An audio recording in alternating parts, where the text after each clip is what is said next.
ವಿಜಯಪುರ ಜಿಲ್ಲೆಯ ಬಬಲೇಶ್ವರದ ಬಳಿ ಖಾಸಗಿ ವಿಮಾನವೊಂದು ಪತನವಾಗಿದೆ ಅನ್ನುವಂತಹ ಮಾಹಿತಿ ಸಿಗ್ತಾ ಇದೆ. ಈ ಖಾಸಗಿ ವಿಮಾನದ ಪತನಕ್ಕೆ ಕಾರಣ ಇಂಧನ ಖಾಲಿಯಾಗಿದ್ದು ಅನ್ನುವಂತಹ ಅನುಮಾನ ಮುನ್ನೆಲೆಗೆ ಬರ್ತಾ ಇದೆ. ಮಂಗಳೂರು ಗ್ರಾಮದಲ್ಲಿ ಲಘು ವಿಮಾನವೊಂದು ಧರೆಗುರುಳಿದೆ ಅನ್ನೋದು ಗೊತ್ತಾಗ್ತಾ ಇದೆ. ಕಲಬುರಗಿಯಿಂದ ಬೆಳಗಾವಿಗೆ ತೆರಳುತ್ತಾ ಇದ್ದಂತಹ ಪ್ರೈವೇಟ್ ಜೆಟ್ ಇದು. ವಿಮಾನದಲ್ಲಿ ಇಂಧನ ಖಾಲಿಯಾದಂತಹ ಕಾರಣ ಈ ದುರಂತ ಸಂಭವಿಸಿದೆ ಅನ್ನೋದು ಮೇಲ್ನೋಟ ಗೊತ್ತಾಗ್ತಾ ಇದೆ. ಸೆಸ್ನಾ 172 ಟ್ಯಾಂಗೋ ಚಾರ್ಲಿ ಎಂಬಂತಹ ಖಾಸಗಿ ಪ್ರೈವೇಟ್ ಜೆಟ್. ಈ ಪ್ರೈವೇಟ್ ಜೆಟ್ನಲ್ಲಿ ಇಬ್ಬರು ಪ್ರಯಾಣವನ್ನು ಮಾಡ್ತಾ ಇದ್ರು. ಸದ್ಯಕ್ಕೆ ಈ ಪ್ರೈವೇಟ್ ಜೆಟ್ ಪತನಗೊಂಡಿರುವಂತಹ ಜಾಗದ ದೃಶ್ಯವನ್ನು ನೀವು ಗಮನಿಸ್ತಾ ಇದ್ದೀರಿ. ಎರಡು ಭಾಗವಾಗಿರುವಂಥದ್ದು ಪ್ರೈವೇಟ್ ಜೆಟ್ಟು. ಇದೇ ಪ್ರೈವೇಟ್ ಜೆಟ್ನಲ್ಲಿ ಇಬ್ಬರು ಪ್ರಯಾಣವನ್ನ ಮಾಡ್ತಾ ಇದ್ರು. ಈ ಪ್ರೈವೇಟ್ ಜೆಟ್ಟು ರೆಡ್ ಬರ್ಡ್ ಅನ್ನುವಂತಹ ಕಂಪನಿಗೆ ಸೇರಿದ್ದು ಅನ್ನೋದು ಗೊತ್ತಾಗ್ತಾ ಇದೆ.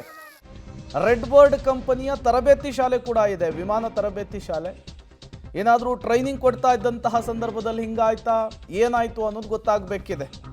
ರೆಡ್ ಬರ್ಡ್ ಎಂಬ ಪ್ರೈವೇಟ್ ಜೆಟ್ ವಿಮಾನ ಪತನ, ಅದೃಷ್ಟವಶಾತ್ ಯಾವುದೇ ಪ್ರಾಣಹಾನಿ ಆಗಿಲ್ಲ ಅನ್ನೋದು ಗೊತ್ತಾಗ್ತಾ ಇದೆ.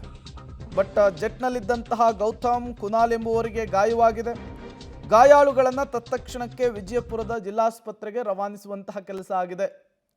ನೀವು ಕೂಡ ಒಂದು ಕಡೆ ಪ್ರೈವೇಟ್ ಜೆಟ್ ಪತನವಾದಂತಹ ಜಾಗದ ದೃಶ್ಯವನ್ನು ಗಮನಿಸ್ತಾ ಇದ್ದೀರಿ, ಮತ್ತೊಂದು ಕಡೆ ಅದರೊಳಗಿದ್ದವರ ಪರಿಸ್ಥಿತಿ ಏನಾಗಿದೆ ಅನ್ನೋದನ್ನು ನೋಡ್ತಾ ಇದ್ದೀರಿ. ಒಳಗಿದ್ದಂತಹ ಇಬ್ಬರನ್ನ ತತ್ಕ್ಷಣಕ್ಕೆ ಸ್ಥಳೀಯರೇ ಹೊರಗೆಳೆದು ಆಂಬ್ಯುಲೆನ್ಸ್ ಮೂಲಕ ಆಸ್ಪತ್ರೆಗೆ ರವಾನಿಸುವಂತಹ ಕೆಲಸ ಮಾಡಿದ್ದಾರೆ. ಡೀಟೇಲ್ಸನ್ನು ಕೊಡೋದಕ್ಕೆ ಪುರುಷೋತ್ತಮ್ ನೇರ ಸಂಪರ್ಕದಲ್ಲಿ ಜಾಯಿನ್ ಆಗಿದ್ದಾರೆ. ಪುರುಷೋತ್ತಮ್, ಹೇಗಾಯಿತು ಈ ಪ್ರೈವೇಟ್ ಜೆಟ್ನ ಪತನ? ಕಾರಣ ಏನು ಡೀಟೇಲ್ಸ್ ಸಿಗ್ತಾ ಇದೆ ಸ್ಥಳದಿಂದ ಅಂತ? ಪ್ರೇಮ್, ಏನಂತಂದರೆ ಮೊದಲನೇದಾಗಿ ಏನು ಒಂದು 3:30 ಸುಮಾರಿಗೆ ಈ ಪ್ಲೇನ್ ಅಂತಂದರೆ ಇದು ಕಲಬುರಗಿಯಿಂದ ಬೆಳಗಾವಿಗೆ ಹೋಗಬೇಕಾಗಿತ್ತು. ಆ ಮಾರ್ಗ ಮಧ್ಯದಲ್ಲಿ ಏನು ಅಂತಂದರೆ ವಿಜಯಪುರ ಜಿಲ್ಲೆಯ ಬಬಲೇಶ್ವರ ತಾಲೂಕಿನಲ್ಲಿ ಬರುವಂತಹ ಏನು ಮಂಗಳೂರು ಗ್ರಾಮ ಬರುತ್ತೆ, ಆ ಮಂಗಳೂರು ಗ್ರಾಮದ ಹೊರವಲಯದ ಜಮೀನಿನಲ್ಲಿ ಏನು ಅಂತಂದರೆ ಇದು ಪತನ ಆಗಿದೆ ಅಂತ ಹೇಳ್ಬೋದು. ಇನ್ನು ಪತನ ಆದ ತಕ್ಷಣ ಏನಂತಂದರೆ ಮುಂಭಾಗ ಏನಾಗಿದೆ ಅದು ಮುರಿದು ಹೋಗಿದೆ. ಆ ಕಾರಣಕ್ಕಾಗಿ 2 ತುಂಡಾಗಿದೆ. ಇನ್ನು ಅದರಲ್ಲಿ ಇದ್ದಂತಹ ಅಂದರೆ ಇಬ್ಬರು ಸಿಬ್ಬಂದಿ ಇದ್ದರು. ಮೊದಲನೇದಾಗಿ ಅಂದರೆ ಗೌತಮ್ ಅಂಥೇಳಿ ಏನೊಬ್ಬ ಪೈಲಟ್ ಇದ್ದ, ಅದರ ಜೊತೆಗೆ ಇನ್ನೊಬ್ಬ ಸಿಬ್ಬಂದಿ ಇದ್ದ ಕೌನಲ್ ಅಂತ ಹೇಳಿ. ಅವನೇನಿದ್ದಾನೆ ಇವರಿಬ್ಬರು ಕೂಡ ಏನು ಅಂತಂದರೆ ಪ್ರಯಾಣ ಬೆಳೆಸ್ತಾ ಇದ್ರು. ಮತ್ತು ಇನ್ನಿಬ್ಬರಿಗೂ ಏನು ಅಂತಂದರೆ ಈ ಒಂದು ಏನೋ ದುರ್ಘಟನೆ ನಡೆದರೆ ಇದು ಯಾವುದೇ ರೀತಿಯ ಪ್ರಾಣಾಪಾಯ ಆಗಿಲ್ಲ. ಇವರಿಬ್ಬರು ಏನಿದ್ರು ಇವ್ರಿಗೆ ತಲೆಗೆ ಮತ್ತು ಸೇರಿದಂತೆ ತೀವ್ರವಂತಹ ಗಾಯಗಳಾಗಿದ್ದಾವೆ. ಸ್ಥಳಕ್ಕೆ ಕೂಡ ಏನು ಅಂತಂದರೆ ಈಗ ಬಬಲೇಶ್ವರ ಪೊಲೀಸರು ಕೂಡ ಸ್ಥಳಕ್ಕೆ ಹೋಗಿದ್ದಾರೆ. ಅದರ ಜೊತೆಗೆ ಗಾಯಾಳುಗಳನ್ನೇನಿದ್ರು ಅವರನ್ನು ಸದ್ಯಕ್ಕೆ ಏನು ಅಂತಂದರೆ ಯಾವಾಗ ಈ ಒಂದು ದುರ್ಘಟನೆ ನಡೀತು ಆಗ ಕೂಡಲೇ ಏನು ಅಂತಂದರೆ ಗ್ರಾಮಸ್ಥರು ಎಲ್ಲರೂ ಕೂಡ ಇಬ್ಬರನ್ನು ಕೂಡ ರಕ್ಷಣೆ ಮಾಡಿದ್ದಾರೆ. ಆ ಪ್ಲೇನಿಂದ ಹೊರಗಡೆ ಕೂಡ ತೆಗೆದಿದ್ದಾರೆ. ಈಗ ಸದ್ಯಕ್ಕೆ ಏನು ಅಂತಂದರೆ ಅವರಿಬ್ಬರನ್ನು ಕೂಡ ಏನು ಅಂತಂದರೆ ಆಂಬ್ಯುಲೆನ್ಸ್ ಮುಖಾಂತರ ಖಾಸಗಿ ಆಸ್ಪತ್ರೆಗೆ ವಿಜಯಪುರಕ್ಕೆ ಶಿಫ್ಟ್ ಮಾಡಲಾಗ್ತಾ ಇದೆ.